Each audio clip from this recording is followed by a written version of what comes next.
Julien, je me tourne à nouveau vers vous. Les Russes, on a vu ces manifestations, ces gens qui bravaient l'interdit, 6000 arrestations déjà en l'espace de quelques jours en Russie. Les Russes et l'opinion publique, ils soutiennent Vladimir Poutine et son invasion de l'Ukraine ou pas forcément?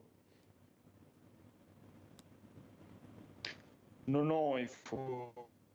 Je pense pas qu'il faut dire ça. Pour le coup, autant la question de la crise 2014 avait été reçue par les Russes parce que c'est très différent. C'est quelque chose.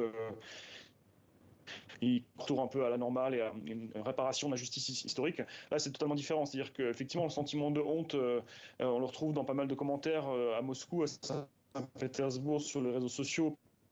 Par exemple, les gens qui sont plus peut-être à un niveau d'éducation témoignent ce sentiment de honte et de colère parce que, encore une fois, ils ont peur aussi de cet amalgame qu'il soit associé, bien sûr, à Vladimir Poutine et que tous les Russes soient mis dans le même panier, en fait, justement, que l'Occident ou le monde pense que tout le monde soutient cette guerre et c'est pas du tout le cas, en fait, une fois de plus. Alors, bien sûr, il faut tout de même un petit bémol, ajouter un petit bémol, c'est que la société russe est très divisée, en fait, entre les gens qui habitent plutôt dans les régions, qui sont peut-être un peu moins informés, qui ont moins de sources d'informations disponibles et actuellement, l'État russe est en train de réduire le plus possible les sources d'informations en coupant des différents médias, en bloquant des sites. Là, aujourd'hui, YouTube, même, apparemment, a commencé à être bloqué par le régulateur des télécoms russes. C'est extrêmement grave.